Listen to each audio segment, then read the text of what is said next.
today's session for anyone who isn't able to attend. So I think we'll go ahead and get ready to start. I did want to thank you again for joining us for the second session in our three-part series on building inclusive teams. If you weren't able to join us for session one, you can view the recording of that by visiting our website, which I'll show you again here in just a minute. And it was also included in the follow-up email that you should have received last week. If you're not getting these emails from us, it may mean that you're not registered. Either maybe you're joining with a team and had a team member who registered for you, or maybe someone forwarded this information to you. But if you haven't been getting emails from us as follow-ups to these sessions, make sure that you're registered so that you're not left out of any important information. And that link also can be found on our website, which I'll show you here in just a second.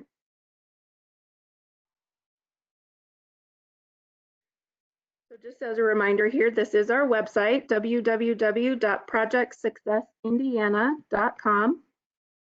When you click in the upper right-hand corner on the resources tab, you'll be able to get to all of the resources on our website, but especially this drop-down menu here for regional trainings. That's where you'll find Summer Institute 2020. And that's where you can access all the information related to this training series, including the recordings of our sessions, the pre-activities, the related documents and templates, really anything that has to do with this training series you'll be able to find here. If you ever have any trouble accessing any of this or forget where to find it, please feel free to email either me or Heidi. Our contact info will be coming up here shortly. We're happy to help you through finding really anything that you might need. Just as a reminder, before we get any further here, if you could make sure that your video is turned off, that will allow us to have adequate bandwidth for everyone participating, so hopefully it won't skip or jump around at all.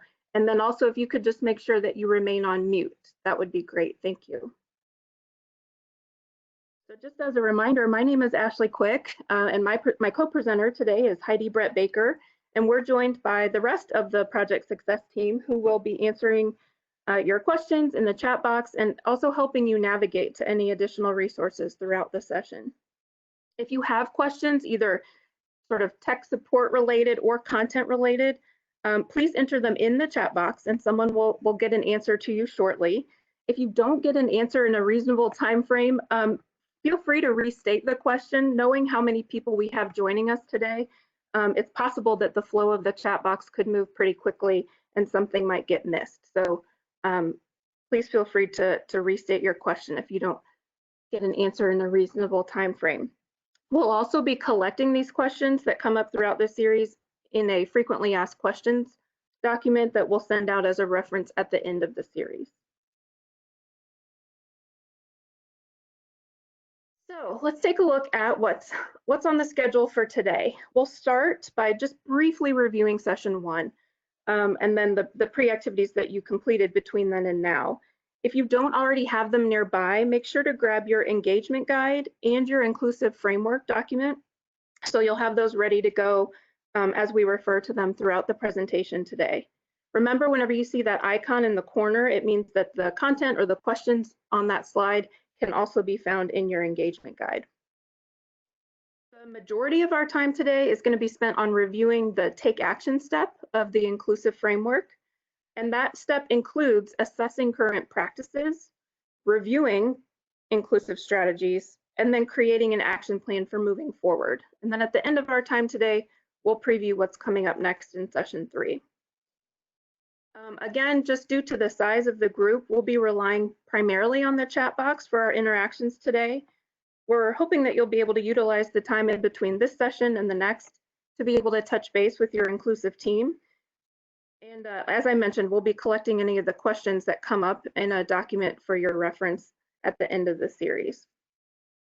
Our objectives for today: we'd like you to be able to describe the importance of assessing current inclusive practices and what that has to do with the larger framework.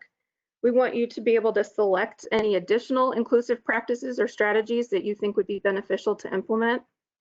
And then we want you to be able to identify the necessary steps for creating an action plan that will increase those inclusive practices.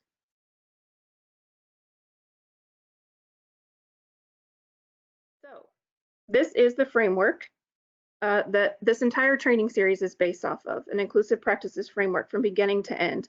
We started our last session by looking at establishing the need for change and discussing especially the importance of presuming competence in all students, regardless of what we see on the surface. And that, I can't emphasize enough, is really the basis for moving forward with all of this. Otherwise, inclusive practices is just sort of paying lip service to, oh yeah, we do inclusion. But if you're not presuming competence in those students that you're including, then what's the point, right? So we really need to make sure that we're presuming competence in our students and providing them opportunities to access content, to access peers, and not let ourselves get caught up in just what we see on the surface and what their abilities look like on the surface. So then we reviewed briefly just the elements that make up an effective guiding team when you're looking at inclusive practices. That would be things like having a variety of perspectives, represented on that team, establishing those norms, and then planning for intentional and regular communication. And then finally, we looked at the benefits of creating a vision for that inclusive team and sharing that vision. Today, as I mentioned, we'll be looking at pretty specifically that take action step. And then in session 3, we'll be finishing out that framework.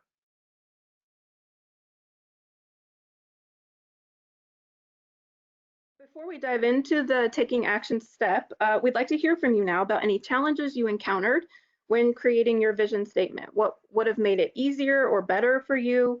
What did you enjoy or appreciate about the process?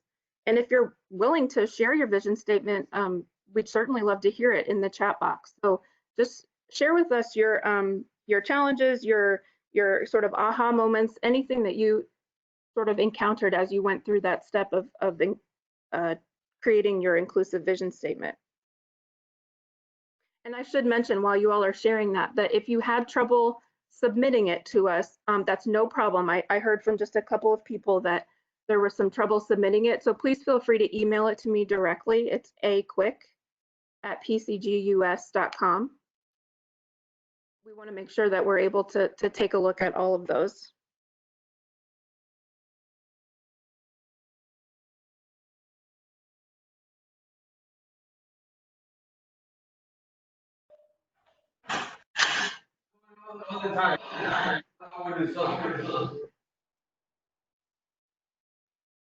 So I'm seeing the template was great, but it was difficult to draft the vision statement on your own.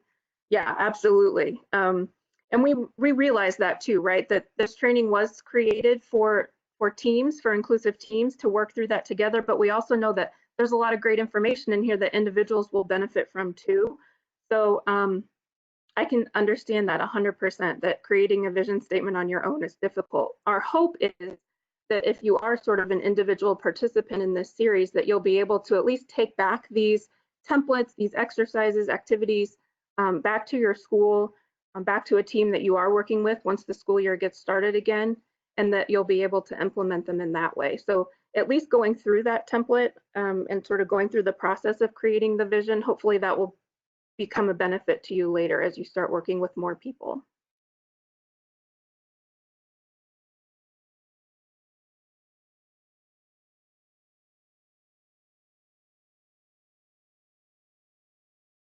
I'm seeing someone mention that they struggled with the time-bound piece. Yes, yes.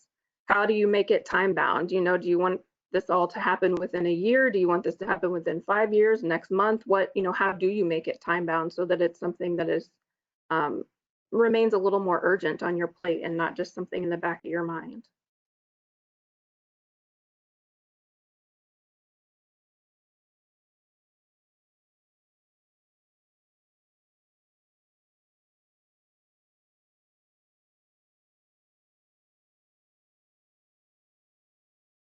I should say that, you know, there isn't going to be one perfect vision statement. There isn't like just one way of doing it that's going to get you to the perfect exact way to do it so that all your inclusive practices flow from then on. It really is, in large part, I would say, just the act of going through that process and really thinking about what is it that I want or that we want for our students? What is it that we're doing now and where do we want to try to get to? And if your wording isn't exactly the way you want it, or you feel like it's not addressing all the parts or whatever, that's okay, right? You can always rework it, reword it, revisit it. You know, maybe in a year you find after having experienced some of this that you're able to more clearly identify what you want in your vision statement. That's all okay. This isn't just a one and done. And if you didn't do what you wanted the first time, oh well, you can always go back to it. Okay. We've gotten, from what I can see in my little corner where the chat box flips up, we've gotten a lot of great responses. Please, if you haven't had a chance and want to continue providing your input on that, go ahead and keep doing so in the chat box, and we'll be returning to that and saving that to make sure we hear all your input on that. But I think we will go ahead and move forward with the take action step for today. So before we get started really and digging into that, I wanted to start off the discussion today by providing this quote, which was from some research that was done in 2016. Successfully educating students with significant intellectual disabilities requires simultaneous access to inclusive environments, a meaningful curriculum, purposeful instruction, and necessary supports. So, and I would say, even though this came from research that was specific toward students with significant disabilities, that's really applicable to any student, right? We need them to be in inclusive environments. There has to be a curriculum, but not only a curriculum, it needs to be meaningful. Of course, there's instruction going on, that's what a school is, but it has to be purposeful. And then the supports that are there, they need to be what's necessary for that student, not just supports because we're throwing supports at students because, well, you know, they're in special education, I guess they need these supports. What is it that's truly necessary for those students? And when you kind of mix all of that together, that is how students with disabilities are really successful in being educated in inclusive environments. So taking what we talked about last time with creating the vision statement and sharing the vision, looking at this sort of quote or statement, I think will carry us over into the next step here. Vision without action is merely a dream. So last time we were dreaming, right? We're creating this vision and we're dreaming. Now we're going to talk about action, but action without vision just passes the time. So that's why we didn't jump directly into inclusive strategies and practices and here's what you can do, because that's just going to be potentially spinning your wheels, right? And passing the time. We needed to have some guidance from that vision statement. So when you have vision with action, those two things together, that really can change the world. And that's what we're about today and throughout this series, is having a vision, having some guidance for where you want to go, taking that action to get there, and then changing the world for these students. So as I mentioned earlier, this take action stage of the framework, we're going to kind of divide it into three parts to make it a little easier to talk about. Part one is going to be assessing your current practices. And then we'll look at reviewing inclusive strategies and creating the action plan. So I'm going to kick us off by reviewing this first part here, assessing current practices, and then I'll hand it off to Heidi to finish us out. When you're assessing your current practices, you're going to think through a few things. What is being done currently as far as inclusive practices? Then you're going to consider, what does your vision describe as your desired practice? Where is it that we're trying to go? And then what actions and supports are needed to address that gap? So you have your current practice and your desired practice, and there's a gap in between. What do you need to do, and what kinds of supports do you need in order to address that gap? And that desired practice, of course, is otherwise known as your vision, right? So how are you going to address the gap between what you're currently doing and how you reach your vision?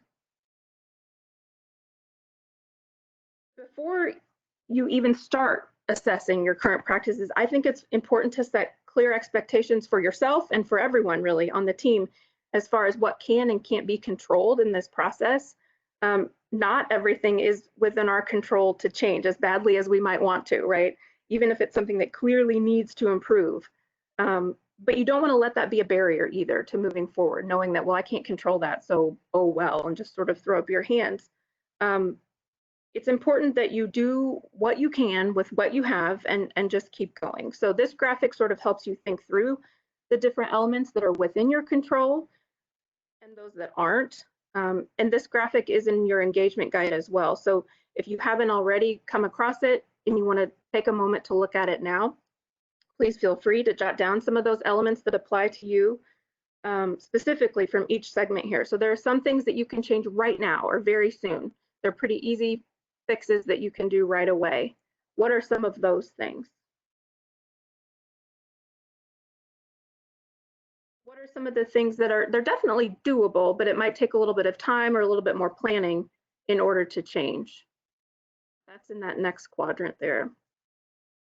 That yellow box, what are some things that might require permission to change, right? Like maybe it's a building schedule. If you're a teacher, it might require some permission to get that to change. Doesn't mean it's not possible, but you're gonna have to pursue getting permission for that. And then some things, there may be some things that you might not be able to change at all, and that's okay. But I think recognizing it up front allows you to set those to the side and focus on the things that you can control.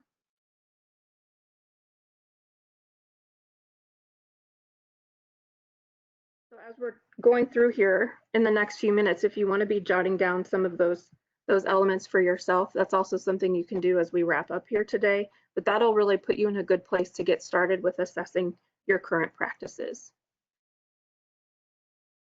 Once you've gotten your mind wrapped around sort of what you can control and what you can't control, this template will be really useful to you. So this is what we've come up with to help you think through what's currently working, either in your classroom, your building, your district, whatever level you're looking at here. It can be as small or as large as you want to go. But this will really help you think through your current practices as they relate to each stage in the inclusive framework. So you can see along the left side, we have each stage listed there. That inclusive mindset, that's establishing the need for change, right? The inclusive team, that's the collaboration piece of who are we bringing alongside us to get this done. Your vision, your practices, that's really the take action step that we're talking about today. And then the last three are elements that we'll be talking about in our next session. But all along, all through here, you're going to consider your current practices in each area. Then you're going to think about sort of that gap, right, that we talked about earlier. What are the changes that need to take place in order to meet your vision? And then what additional support is needed and who can support that change? I think oftentimes it's easy to be able to identify what needs to change. We can see something we're not happy with and we know that we want it to be different, but it's a lot harder to make it different if we haven't also considered what supports do we need to make it so and who is going to be able to support us in doing that. So that's why we have that section there in the template. Thinking ahead to when you'll be creating your action plan, you'll probably want to make note of some of these areas that you've identified on here as needing more support. Those are going to be some of the things that you want to target in your action plan.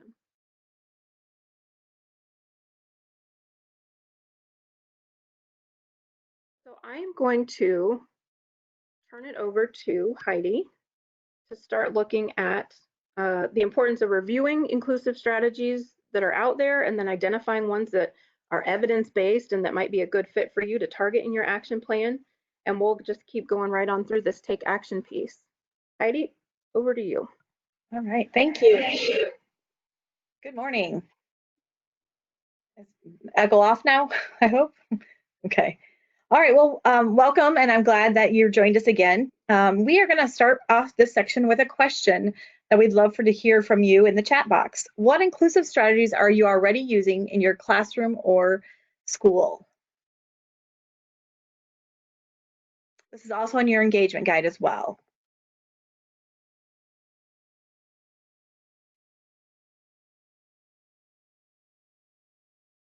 Stations.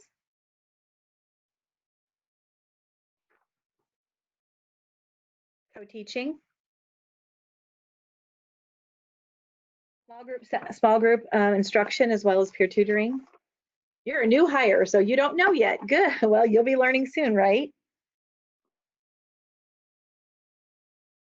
Advocating for students to participate in inclusive environments.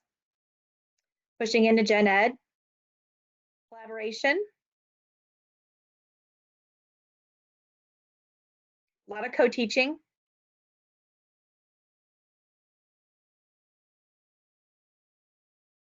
Peer buddies. Peer tutoring and co-teaching.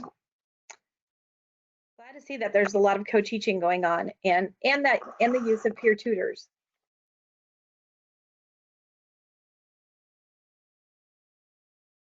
Love that one. Planning with gen ed education teachers. ACC.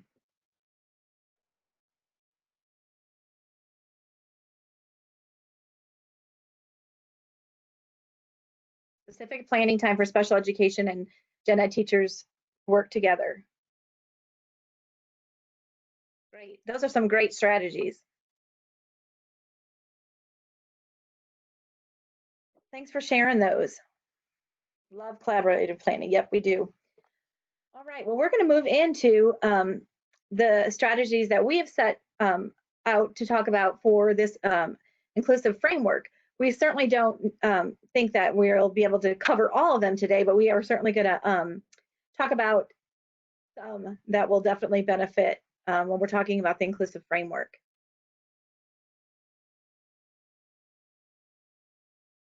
All right, so for the purpose of today's discussion, we've grouped our instructional inclusive strategies into two different categories. Ones that apply to the climate and the environment of a classroom or of the school, and those apply to the instruction and assessment. So first, we're going to look at the ones that apply to the climate and the environment, specifically thinking about growth mindset, classroom climate, and classroom setup. So when we think about growth mindset, I love this quote. If you imagine less, less will be what you undoubtedly deserve. So when we think about growth mindset, the definition could be something that goes like this: believing that your talents can be developed through hard work, good strategies, and input from others. And in contrast, the belief for a fixed mindset would be a belief that the intelligence is fixed and that it's set at birth and there's not a growth. So let's look at this, this chart here.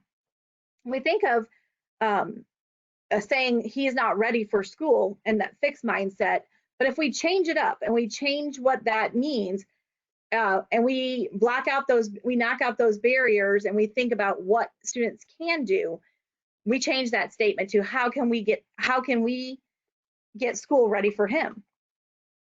Another statement we hear often: we don't have enough resources. Well, let's focus in on what resources we do have and how do we utilize those resources. She needs to be pulled out to a separate setting. Let's change that around again. Let's change it and see how we can make sure that the student has a sense of belonging, that everybody in the classroom has a sense of belonging. We need more paraprofessionals. How can we change that mindset? We can focus on what the student can do independently. We can also focus in on where we can have support with peer mentors. What about the strategy? We have tried this strategy many times. Many of us have said that, right? But instead of just saying that statement, let's go further and say, did any part of it work? Did any part of our strategy work? Let's celebrate that part that worked. Let's build on that part that worked for the student and continue on building on that. I wasn't trained for this. Well, I'm certainly believe that many of us were not trained for everything that we do as an educator, especially in the day and time that we live in now of COVID. We were definitely not trained for that. But what can we learn, and where can we go to somebody for a resource? Where can we go and get other resources so that we can change that mindset?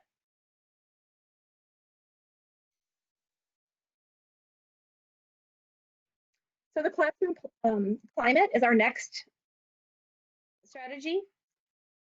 So when we think about the classroom climate, it really is about reflecting on your beliefs. So it's the cornerstone of how the inclusive classroom is set. It's the set of beliefs that you have about teaching. So it's important to take time to reflect on your beliefs in order to maximize your self-awareness and your commitment to inclusion. Implementing inclusive practices will be unnecessarily difficult if you're battling beliefs that are not in line with inclusive practices. It'll be a constant struggle. So that's why it's really important setting that what your belief is, and really setting that foundation, like in step 1 of what we talked about in our framework. Another key practice is establishing a classroom climate that fosters belonging for all students. As you do this, it's going to, you're going to be considering the different rapport you have personally with each student. You're going to be considering how well you get along with each student, how well the students get along. I can't overstate it enough how critical it is for the classroom to be a place where each and every student feels a sense of belonging. And you must convey this to every student, and you must convey the same level of confidence in every student.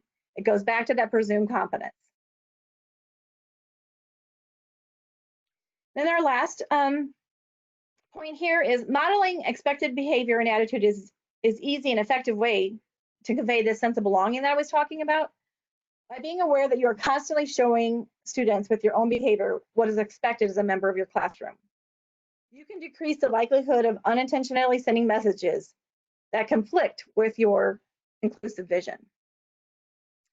You're going to see in the slides that we have, that we've kind of at the bottom in this big blue bubble, wanted to give you just some considerations when you're thinking about for COVID, as we all are eagerly awaiting to see what our schedules are looking like for the fall.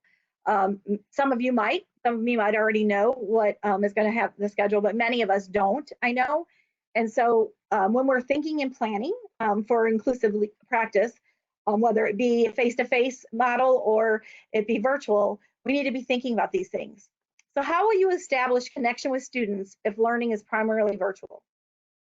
Because remember, in the fall, you're probably going to be having new students, right? So how are you going to engage these new students? How are you going to get to know them? How are you going to encourage students to have rapport with each other? I'd love to see some of your ideas in the chat box. Create YouTube videos, good. Student video conferences. A virtual meet and greet. Icebreakers, getting to know you activities. Zoom. Discussion pages. Google Classroom. Class Dojo. Kahoot. Those are all great ideas. Great ways to still be engaging with students and to get to know your students. Through Teams, virtual learning. Virtual scavenge hunt.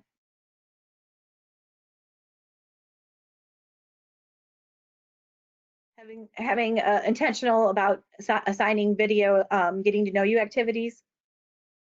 Those are great ideas. Thanks for sharing. These are all things that we'll make sure are included in our follow-up email as well. Sorry about that. Just wanted to point that out in case anyone's frantically trying to scribble down all these ideas. We'll make sure to gather them up and include them in our follow-up email. Thanks, Ash. Face-to-face meetings if possible, good. Home visits with masks. That would all be dependent upon what your district allows. Yep. Marco Polo app, good. All right. Thanks for sharing. We're going to move on to the classroom setup.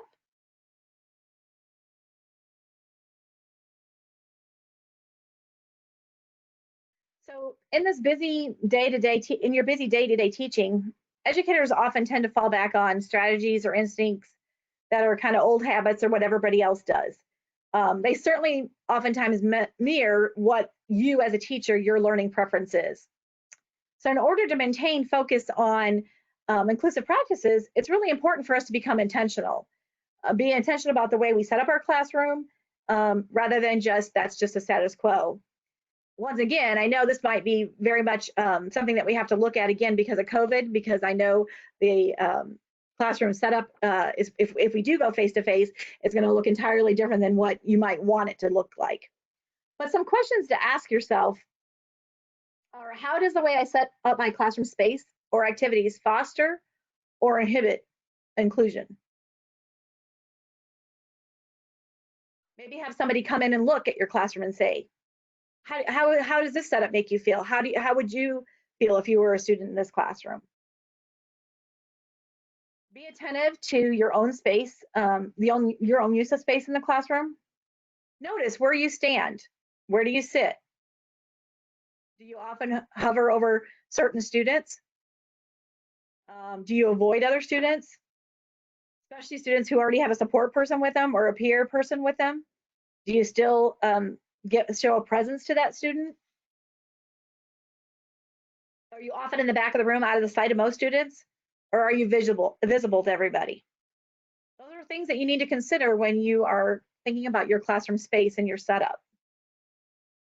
The other thing you need to consider is varying your class activities to offer supports for students to participate. Are you doing all large group work? Are you doing some all small group? Are you doing a variety? Is there individual work included? Make sure to align the setup of your classroom to facilitate each one of these formats when available. So for instance, if students are paired and need designated space, what workspace can they go to in your classroom? Do they know where to go? Is it a space that's not distracting for them? And then once again, we're going to have this question for thinking about COVID. What formats or platforms will you use to conduct inclusive lessons if learning is primarily virtual? Or if it's a hybrid and you're split into two groups, your students are split into two groups, how are you going to be able to have an inclusive class if so half the group comes face to face, the other half of the group is doing virtual that day? Have you thought about that? Have you thought about how you're going to plan for the two groups?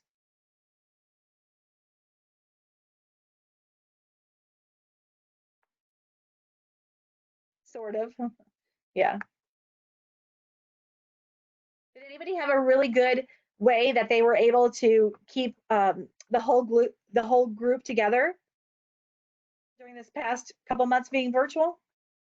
You had Zoom sessions with peer buddies. Okay.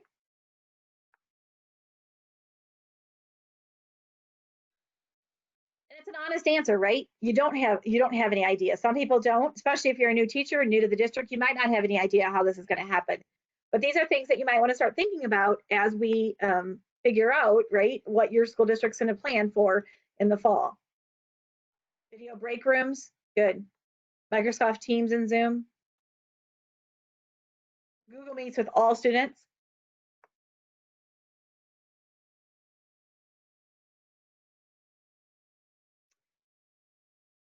So that's a good point. Some of her person shared that her kids are mostly were on paper packets. They didn't do a lot of virtual. So how do you make those students feel all involved and all engaged? Interactive videos, Teams and Zooms, good. We will put, like Ashley said just a moment ago, we will definitely capture all these great ideas and ways that you have been successful during this COVID or what you're planning to do, and we will share that out with you so that you have these to think about for your classroom and your school as well.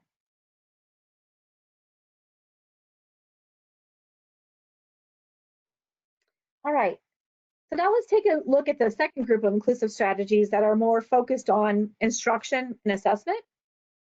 They include the Universal Design for Learning, UDL, Individualized Expectations, and Universal Supports.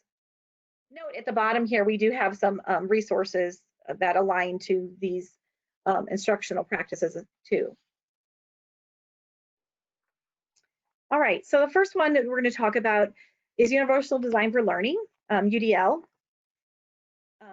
This is definitely the topic that certainly deserves more than the short amount of time I'm going to give you. It could definitely be a three-part series in of itself. If you're familiar with not familiar with UDL, there's many different resources out there. Two are listed at the bottom, two great resources to help you think about UDL. But the goal is for UDL is to use a variety of teaching methods to remove barriers to learning and give all students equal opportunity to succeed. It's about being flexible, building flexibility that can be adjusted for every student, strengths, their needs, and specifically targets kids who learn and think differently. The word universal may throw you off a little bit. Kind of sounds like it's finding one way to teach for every student, but UDL actually takes a very different approach than that. The three core principles of UDL are representation, action or expression, and engagement. So for representation, that refers to the way students have information provided to them. So that might be through print, through video, through audio, through hands-on experiences. And then the next is action and expression. That refers to what students do with the information. How do they express it back? So it could be through, do they write with a pencil and piece of paper and express it that way? Do they use technology? Do they typically give answers verbally? It's a wide range, and it's definitely what is specific to that student. Then finally, the engagement. Engagement refers to making sure that students are motivated and that they can sustain their interest. We know that different things motivate different students. So it's important to consider engagement when you're thinking about across time and across different settings. Engagement is definitely more than just having fun, like video games or different games on the that students utilize. It refers to giving students choice so that they can show what they know and how they learned it. It also gives students ownership. Giving students ownership makes them oftentimes feel more passionate about something and helps them to stay engaged. Like I said, in Indiana, like I said about resources in Indiana, we're very fortunate that we have a resource center, Patents, which the website is listed at the bottom of the slide, that works specifically around universal design for learning. And then nationally, CAST gives you great resources for UDL as well. Meredith is sharing in the chat box the resources website as well. Like I said, UDL is definitely a strategy that is most beneficial, and it's not something that we can just cover in just a couple of minutes. So I would encourage you, if you're not familiar with UDL and you have not used this strategy, that you would definitely look at both these websites, and they will give you lots of resources and lots of ideas. All right, so our second strategy is individualized expectations. So this aligns definitely to what we talked about in session 1 of our webinar series. It's really about the high expectations not being the same for all students, as that is not the same as reasonable expectations. By individualizing expectations for students, we are taking into account their strengths, their needs, and setting realistic stretching points for them to reach. So it's specifically for that student. No matter the complexity of a student's disability, when setting individualized expectations, it's critical to ensure equity by using grade level academic standards as a starting point. We want to use that as a the standards as a starting point. Then we're going to unpack those standards, and we're going to break them down into individual skills and concepts in order to determine access points for each student. As we do that, then we can clearly articulate what we want each student to master. We can set the mastery criteria. Specifically, we can identify the ways that students will be able to demonstrate their knowledge for each standard. And the way that we can do that is we can ask some questions. Question like, how might this information present barriers to learners? And then make specific plans to address those barriers. This is particularly, I think, will be something that we have to utilize when we're thinking of planning again in the fall for COVID, whether we're virtual or we're in that hybrid of in-person and virtual. Really thinking about specifically individual learners and how to plan for individual learners. What are some ways that you did already this spring plan for individual learners and use individualized expectations? Or how are you planning to for the fall? And maybe even might want to share with your colleagues what were some lessons learned if that you were doing virtual for the last couple of months? What is something that you might do differently for the fall?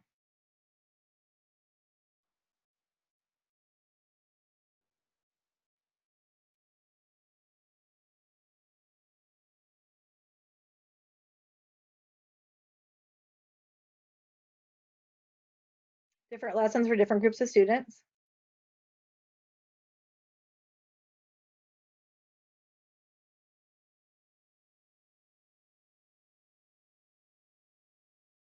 Text to speech, plan virtual conferencing, blended learning. Okay. More interactive lessons.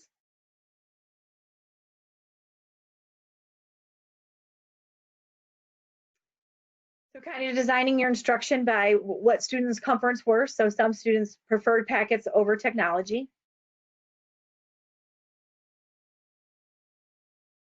Having parents' participation.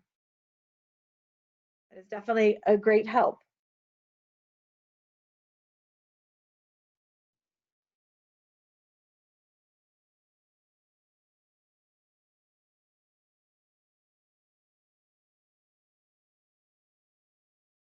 Okay. Google Meets all teachers' assistants. Yes, keeping that whole team involved.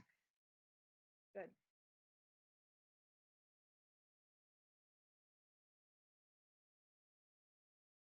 Right. Thanks for sharing, guys.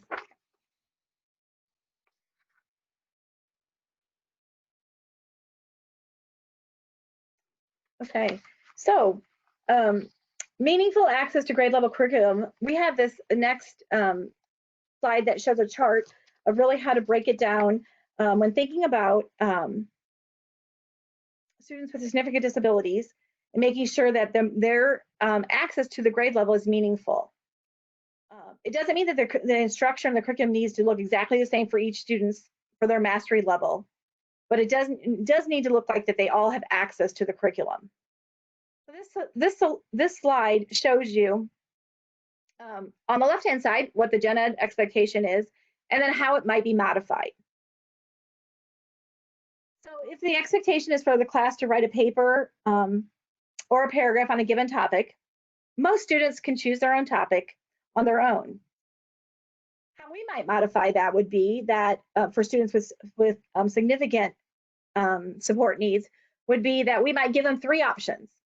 We might even present it with words or present it with 3 different pictures for a student to choose from. If most students are in this assignment, we're utilizing identifying similarities and differences.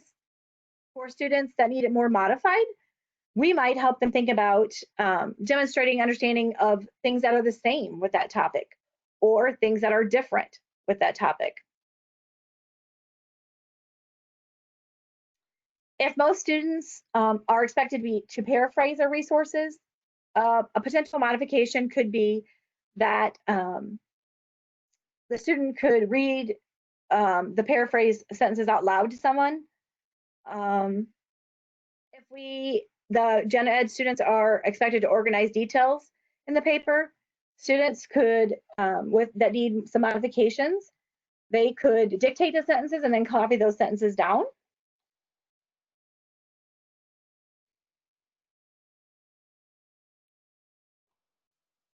If most students are expected to organize their thoughts and do that, they can do that, and then students would write it down. That they're not merely copying the sentences. This is just a good instructional strategy so that students have the opportunity to participate, and it's a work project or product that's aligned to what the rest of the class is doing.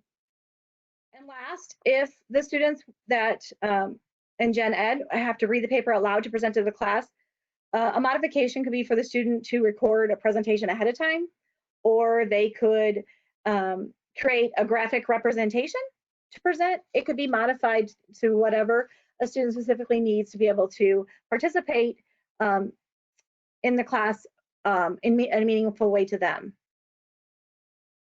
You can use a structure of this type of chart or format so that for any kind of topic, for any kind of assignment, so that you can modify it. The basic process is to determine what the key elements are of the lesson, and then decide how each element can be modified to be more accessible or more aligned to the student's abilities.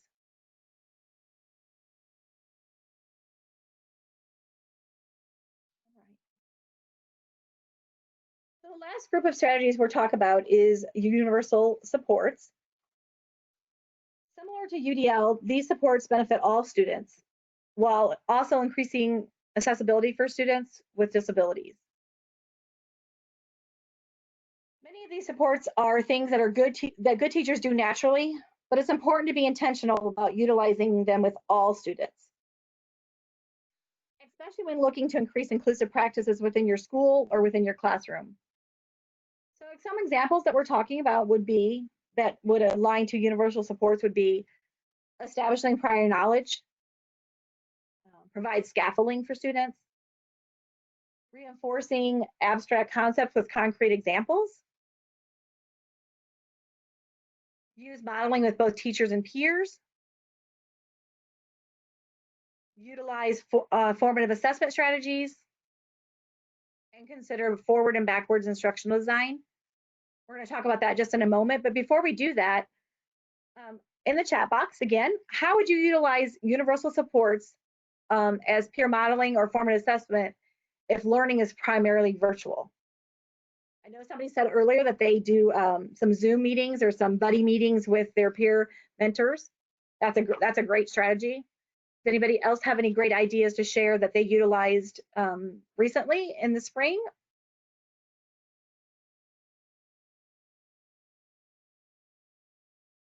Zoom, think out loud. Good.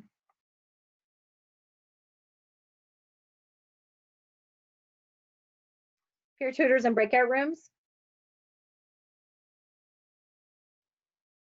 Lots of Zoom meetings. Show and tell through Zoom.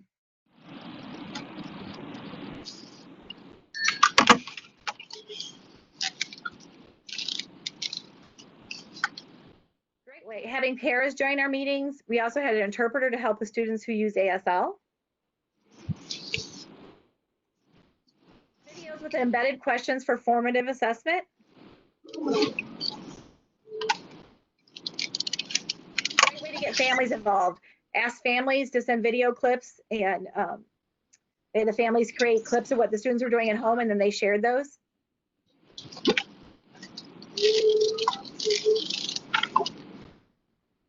Pairing students up and seesaw response activities, great. Virtual field trips.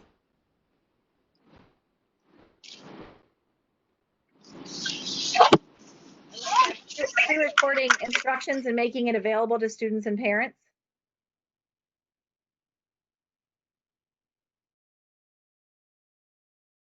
Again, having parents get involved, having parents take pictures of hands-on experiments or related activities and being able to share those out.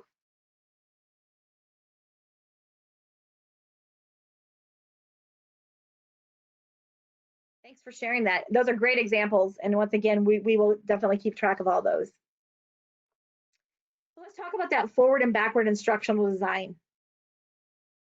This slide gives us more in-depth explanation about the concept of forward and backwards instructional design. So in the forward design, the activity or the task is the same for everybody, but the goals are different depending on the student's ability and what the need is for the student. Whereas in the backward instructional design, the goal is the same for everybody, but the activities or the tasks the students engage in order to reach that goal are differentiated according to the ability and need. Good teaching involves both of these strategies at various points. Can you think of an example where either of these formats that you've used in your own teaching and that was successful? Share out if you would like.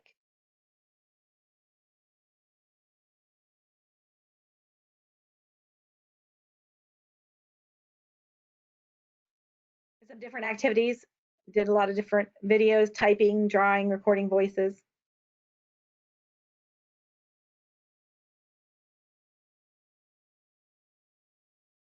Storyline.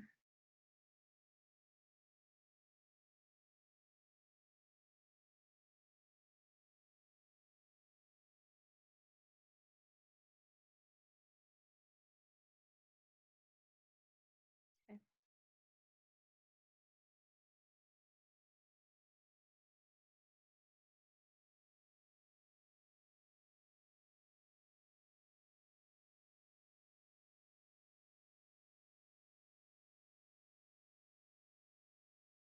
When planning, they do backward design. What's the end goal? And then plan the activities that support the end goal.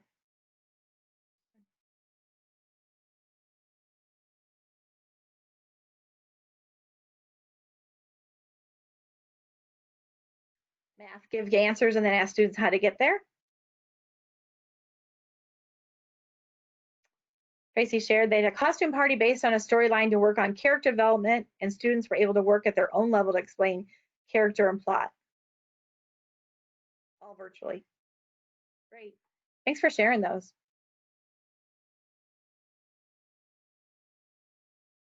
We've talked a lot about different strategies in the last couple of minutes. What inclusive strategy are you most likely to try in your classroom or in your school next year? Thinking about, are you going to try that face-to-face or are you going to have to try that virtually? What are some things that maybe you haven't tried before or you'd like to try? Maybe you need more resources to think about trying it. Once again, we see that engagement icon. Jot it down so that you can think about those things, or if you need more information about it, you can certainly email any of us on the team and we'd be glad to help support you in thinking about those ideas.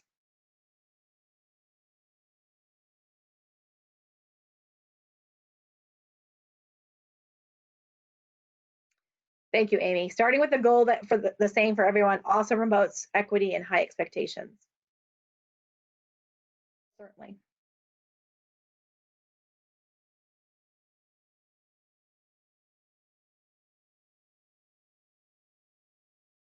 What are you going to try? What are some strategies you're going to try in your classroom?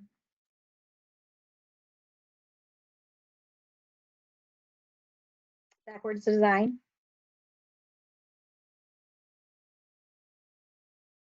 You'd like to plan more with another special education teacher. You need more resources. Okay.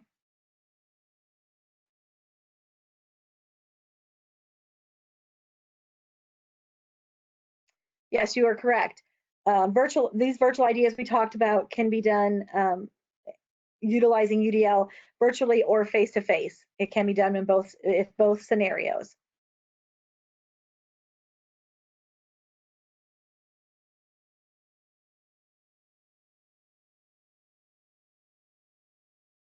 Great point.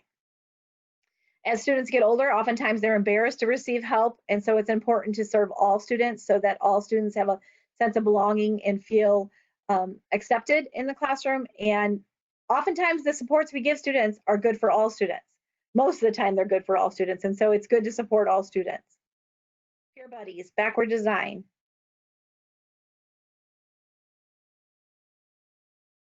I love all this, that it could be amazing to plan either with gen ed or special ed teachers. So how are you going to go about doing that? How are you going to go about making that happen? If that's a strategy that's important to you, how are you going to do that?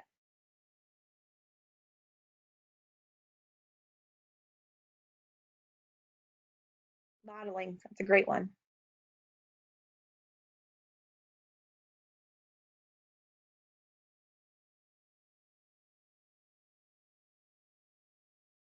These are great ideas. Great, having a weekly meeting. Yep. Some districts do offer planning time with gen ed.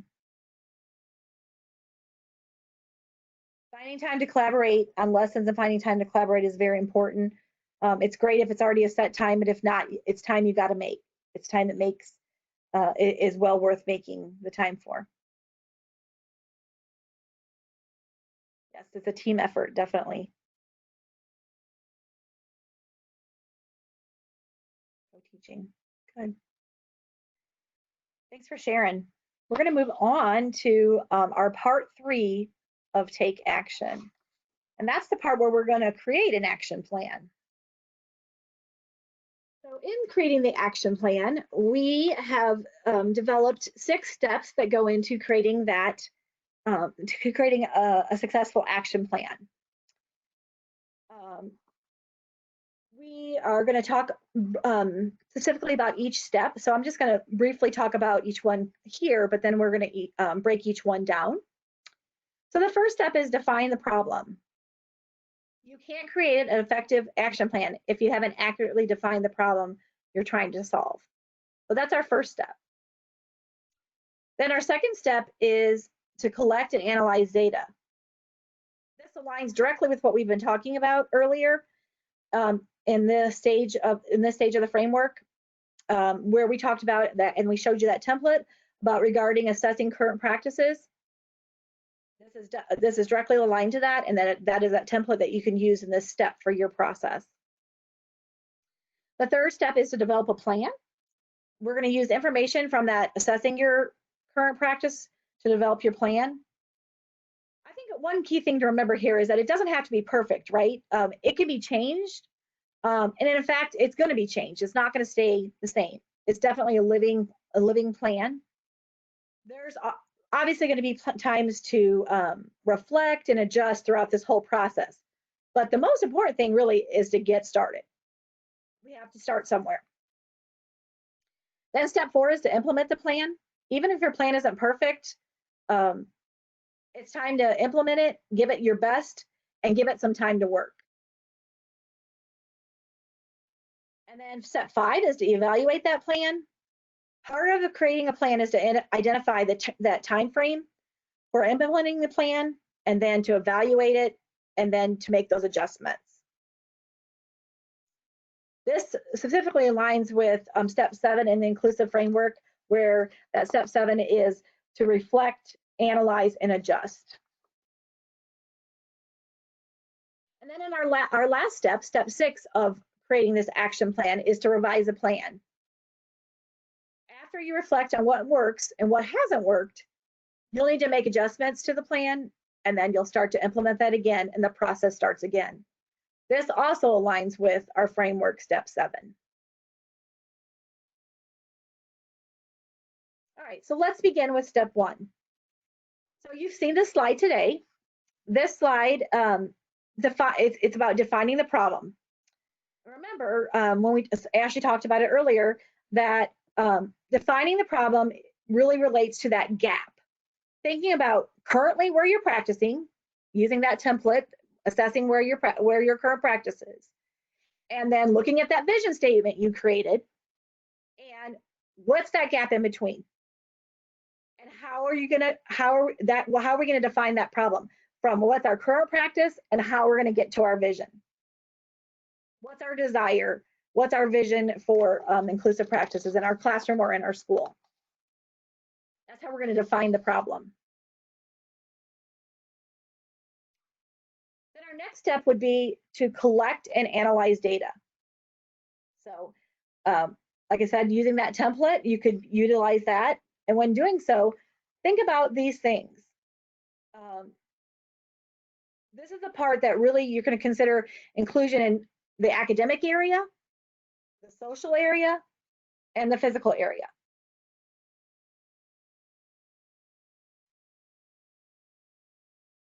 So some key questions when you're thinking about assessing current practice are, what kind of data will you collect? How will the data inform your actions? What methods will you use to measure? And what results will cause you to take action? In other words, what's the criteria for action? What's the criteria for this plan?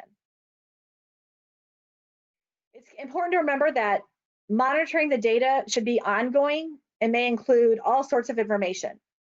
It could include student achievement data, school performance scores, LRE data, results from the implementation of instructional practices, student referral and behavior data, stakeholder changes. Has there been a change in personnel? Has there been a change in the way things are implemented at the school. Those are all key things to remember when you're collecting and analyzing data. Okay, so here's a question for you. Think about what types of data would be useful to collect to inform the creation of your action plan. So think about what data do you currently utilize when making plans in your classroom? What does your school currently utilize? What would you like to utilize? And also include maybe thinking about, because of COVID again, how are you going to collect data? How did you collect it in this past couple of months? Share out with us some of the ways that you collected data and how you think you'd like to collect data for the fall.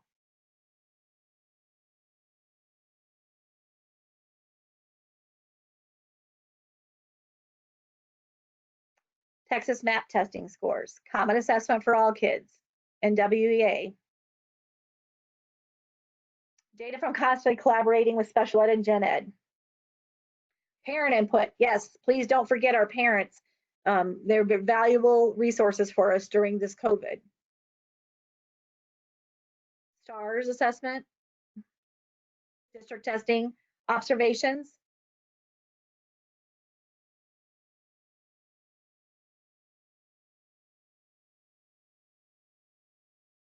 Do you have a process for collecting data from teachers and parents? Portfolios, running records, unit tests, collaborative talks, individual FaceTime meetings with students and their student work. They did progress monitoring during COVID using Packets, Khan Academy, and Epic. Dashboard data dashboards. Progress reports. Yeah, I can't stress enough how important it is to include parents. Zoom meetings with parents and students.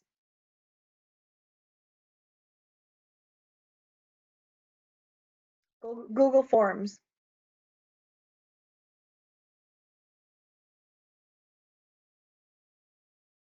How do you share the assessment, or how do you share this data with students? So how are you sharing it at the elementary level, the middle school level, the high school with students? When you're collecting data, how do you share it back with students? Individual feedback.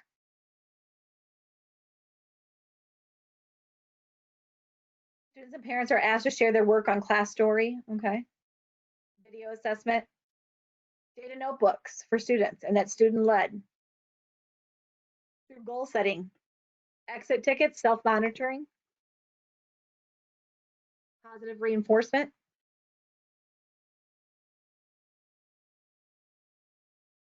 Unique learning assessments. Those are all great examples of data. Thanks for sharing. I'm going to hand it back to Ashley now to wrap up our steps 3 through 6 of developing and implementing a plan, and then to wrap up our session for today and prepare you for session 3.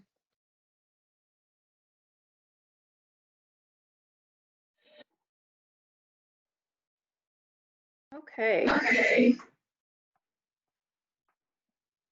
So once you've defined the problem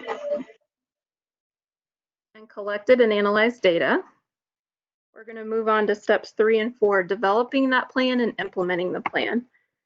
You're going to want to decide on a small handful of measurable objectives to target in your plan, even if you feel like there are dozens of things that need to be addressed. It won't do any good to become overwhelmed trying to work on all of them at once. So it's really important that you're intentional about picking just a few key objectives to start with, and then know that you'll come back to it to reflect and adjust and be able to move on to some other things in the future. When you're developing your action plan, you're going to identify some actionable tasks or steps that align with meeting those identified objectives. And when you're doing that, you're also going to determine who will be responsible for completing those tasks, when those tasks should be done, establishing the timeline for completion, and then also be really intentional about specifying the methods or the tools that you're going to use to monitor the progress. it's really easy to have the best of intentions, and then if you don't lay out some of those specifics about who's doing what, when, using what tools, it's easy then for those things to kind of fall off the rails too. So identifying those things up front will help you stay on track.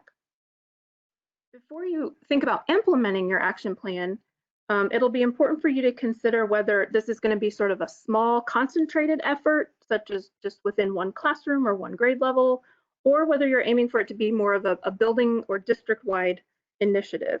This part is key in determining who's going to be available to help you with these tasks, who's going to be responsible for completing some of these tasks.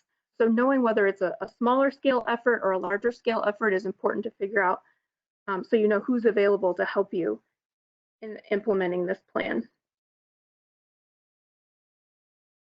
So as we mentioned earlier, the steps 5 and 6 of creating the action plan, those actually align to the framework, step number 7 of reflecting, analyzing, and adjusting.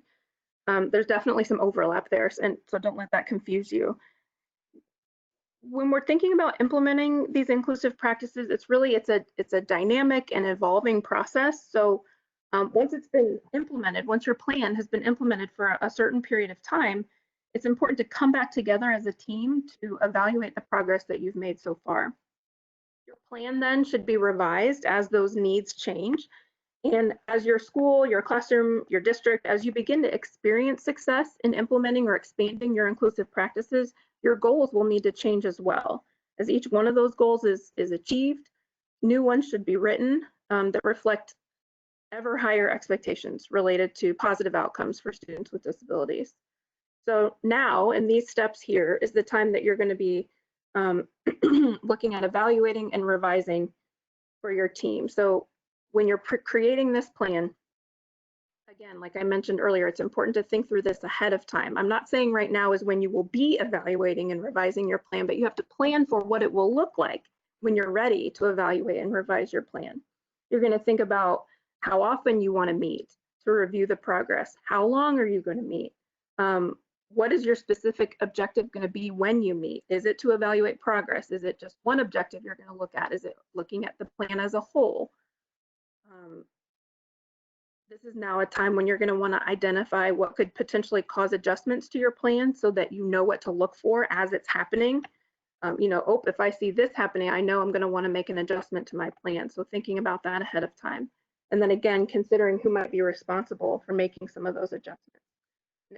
Again, if you're not planning to make that time for reflecting and adjusting the plan, it likely won't happen. So now's the time in these steps 5 and 6. Now's the time when you're going to say, yes, we're going to commit to not only implementing this plan, but then coming back together to revise it.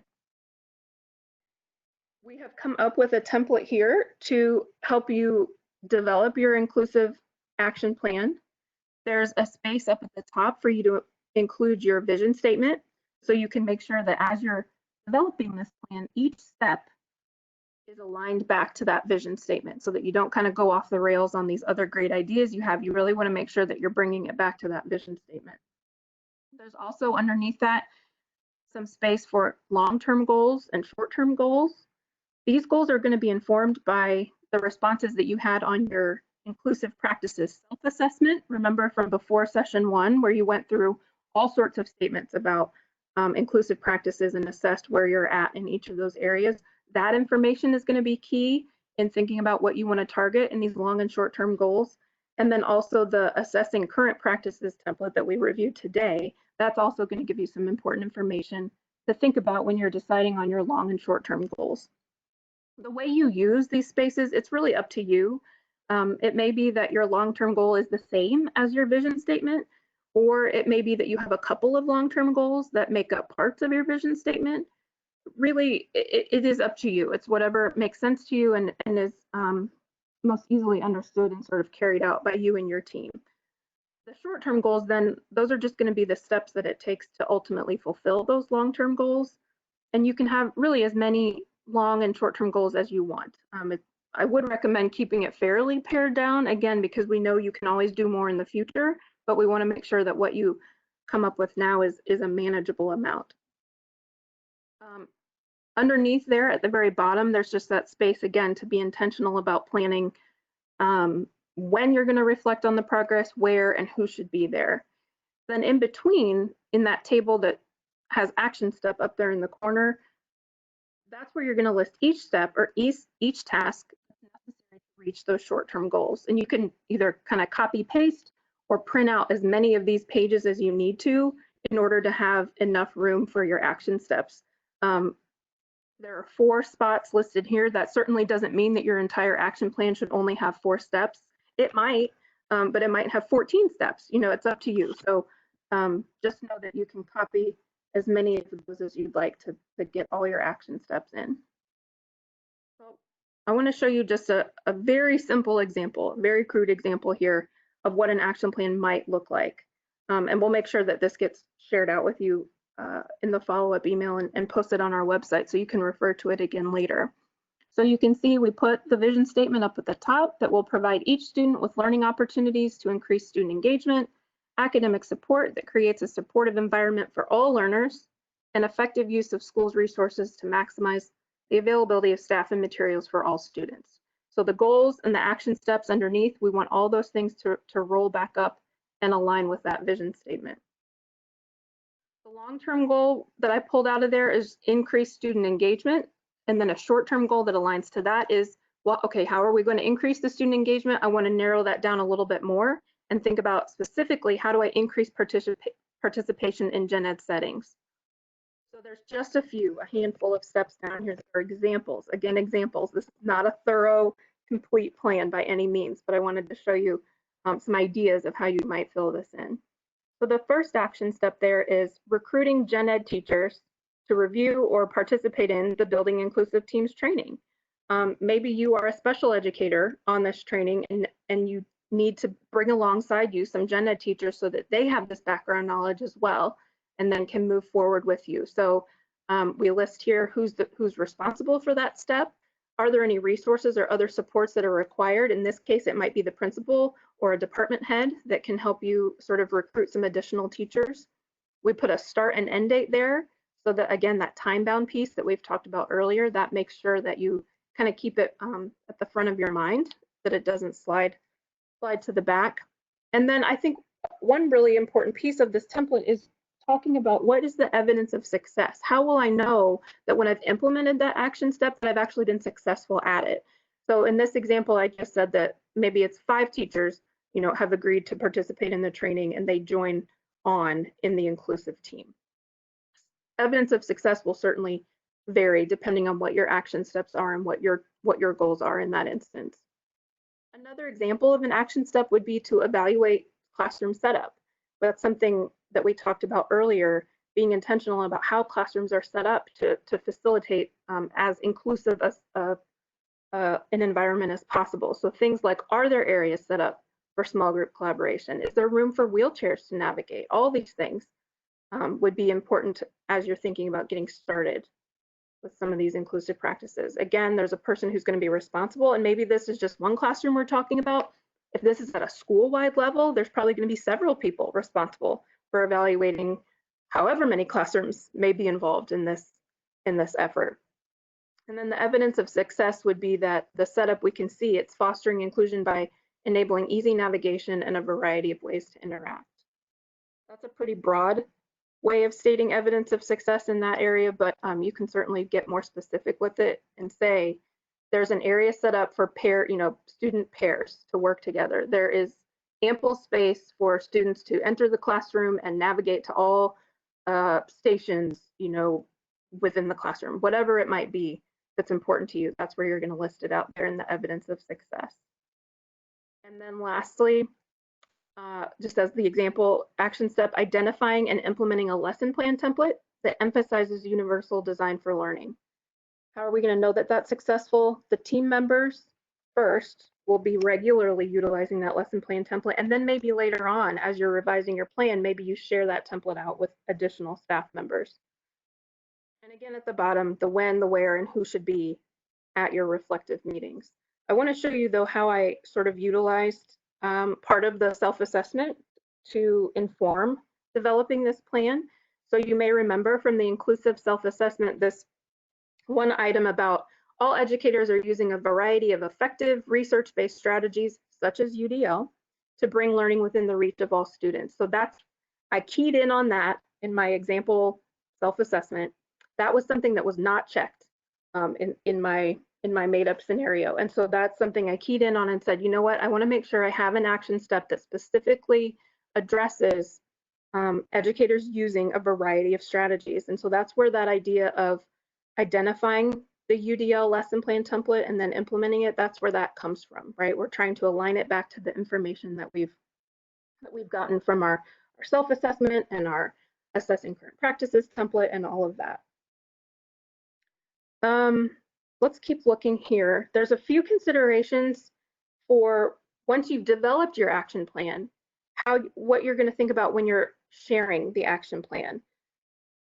These are just a few of sort of the top key considerations. They're in your engagement guide. There's an expanded list that you can refer to as well.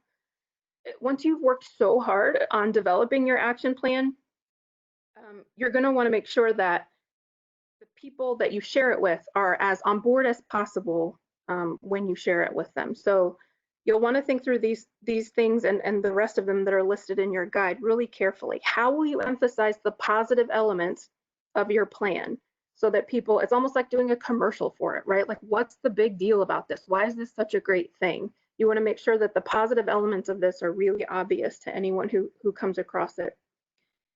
In the same way, or maybe on the flip side, you'll want to sort of anticipate and address resistance to this plan. We know that not everyone's going to be on board right away. So how can you think through that ahead of time, how you might address the resistance to that plan? Maybe it's by emphasizing a particular positive element of the plan. Maybe it's, if you know a particular teacher has struggled with something in the past, a particular element, you can reach out to them ahead of time and say, hey, this is something we're going to be doing. I wanted to let you know that there's XYZ resource available to you. But really just that idea of anticipating and addressing the resistance is really going to pay off in the long run. A couple other things you're going to want to think through are for the individuals who aren't on your identified inclusive team. Are there some roles and responsibilities that those people are going to have to play in order for this action plan to work? They probably need to be informed of those roles and responsibilities, right? So that's something to think about. If there are people outside of your inclusive team that are going to be involved in this, how are you going to share that with them? How are you going to make sure they have all their questions answered and things like that? And then lastly, and maybe most importantly, for the long term of how your action plan is implemented, is thinking about, is there going to be a way for individuals who aren't on the identified team to provide feedback regarding how the implementation is going? I think that, one of the worst things that could happen is that you have this great plan in place and there's going to be all these good things happening, but something's not going right, or someone has an idea of a way to make it better, but they don't know how to be heard about that idea, or they feel like their concerns or their frustrations are not being heard, and so you lose their engagement in the plan. So I think that's a really key piece, is to think through how can we set up a way for people to provide feedback on how this plan is going. Given all of that, it's a lot. It's a lot. And we talked today that we're really going to key in on that take action piece of developing and implementing the plan. What are some either questions that you have, concerns, suggestions? What comes to mind for you when you're thinking about creating your inclusive action plan? Share those with us in the chat box. And then we'll be ready to wrap up here shortly.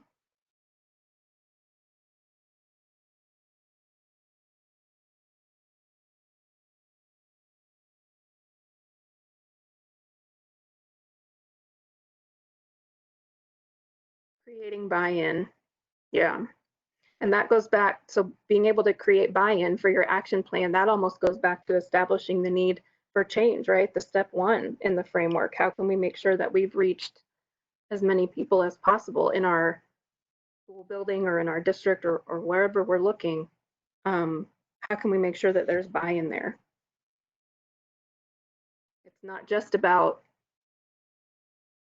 dropping knowledge on them and saying, this is how things are going to be now.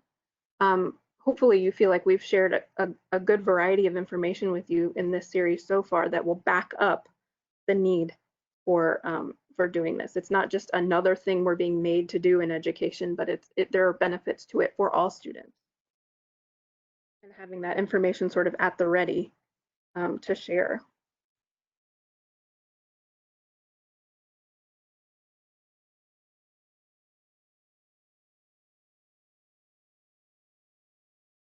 Time for team meetings. Yeah, that's going to be a big one, just the collaboration piece and having actual time to do that. That's one of those areas, again, where we've been talking about through the challenges that COVID has brought us with virtual schooling and things like that. That's another way that we're just going to have to get creative, right? And think outside the box a little bit. It may not be a sit down meeting once a week for 45 minutes where we all talk through this, but how can we do it?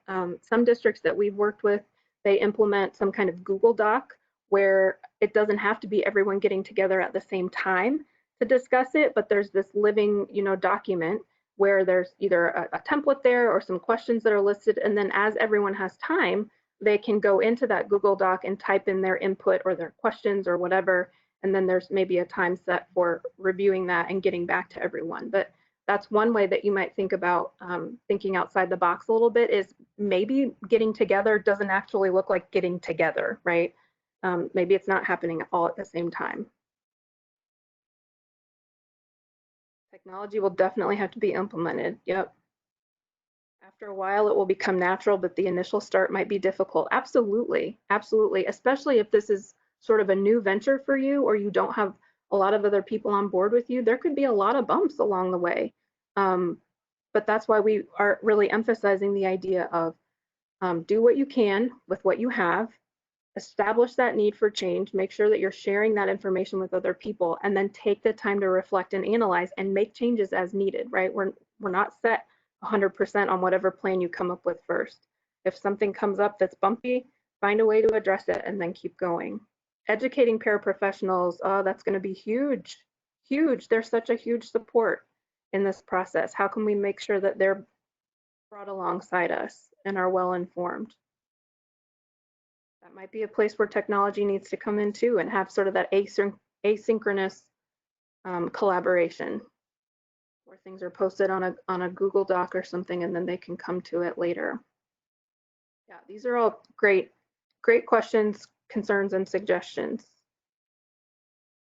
If you have more of them, keep throwing them in the chat box for sure. We still have a few minutes, and then also feel free to include them in your exit ticket, or if you want to email us about them, but these are all things that we're going to kind of collect and make sure that we share back out with everyone. Knowing that we have just a couple minutes left, let's go ahead and start wrapping up just the same way that we did last time. We're going to look at where we've been and where we're going. So where we've been in session 1, we went through the first half of the inclusive framework, establishing the need for change, gathering that guiding team, and then creating and sharing the vision. Today, we added on taking action, and that's really where the meat of a lot of this is coming in. For our next session, in the third session, we'll be covering the remaining stages of the framework, securing small wins, reflecting, analyzing, and adjusting, and then setting the norm.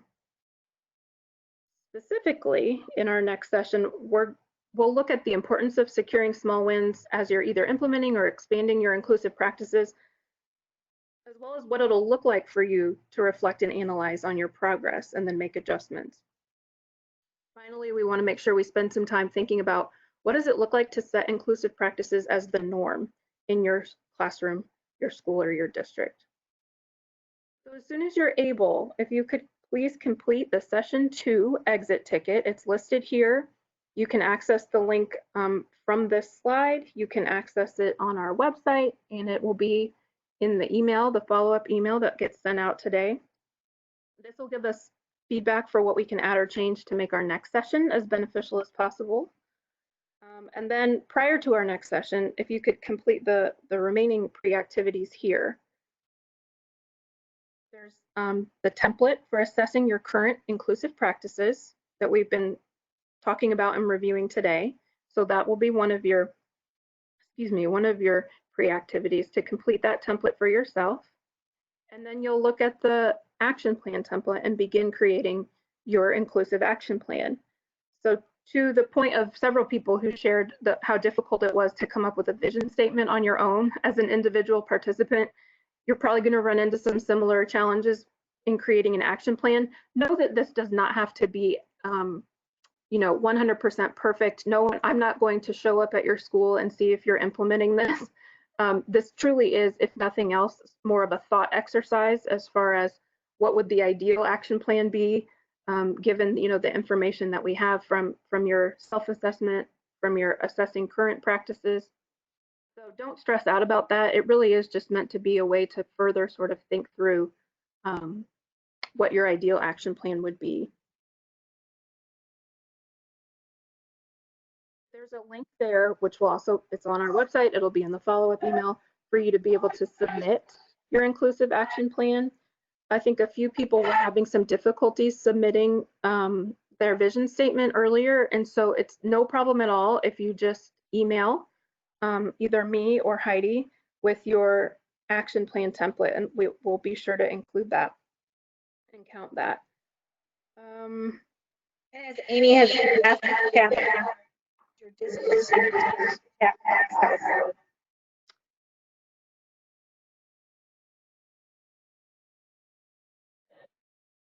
Heidi, can you say that one more time? You kind of cut out a little bit. yeah. We would just ask that before you exit today, could you add your district and your state to the chat box so we can see all the different districts and states who are on today? Cool. Thank you. So just as a reminder then, for anyone who may have joined us late, or this is your first session with us, this is our website, projectsuccessindiana.com. When you click on resources in the upper right-hand corner, you'll get to a screen where you'll be able to pull down on this regional trainings drop-down menu, Summer Institute 2020. That's how you'll get to the recording of the session from last time. There will be a recording of this session that will be available shortly. Any of the PowerPoint slides, the handouts, all of those things will be listed there for you to get back to. We'll stay on here for a few more minutes if anyone has any questions or comments they want to add. Between now and our next session, please feel free to email us with any questions or concerns that you have. And I also included on here our information to join us and follow us on social media. So our Twitter handle is Project Success 4. And on Facebook there, you can look us up as Project Success IN for Indiana. Those will be additional ways that you can kind of keep up with us and learn about what we're doing. Thank you so much, everyone, for joining today. If you haven't had a chance, add your district and state in the chat box so we can kind of marvel at where everyone is coming from. If you have any questions about how to access anything, questions about what needs to be submitted and what doesn't need to be submitted, feel free to ask in the chat box or email us after the fact. We really appreciate your time today and we look forward to next session.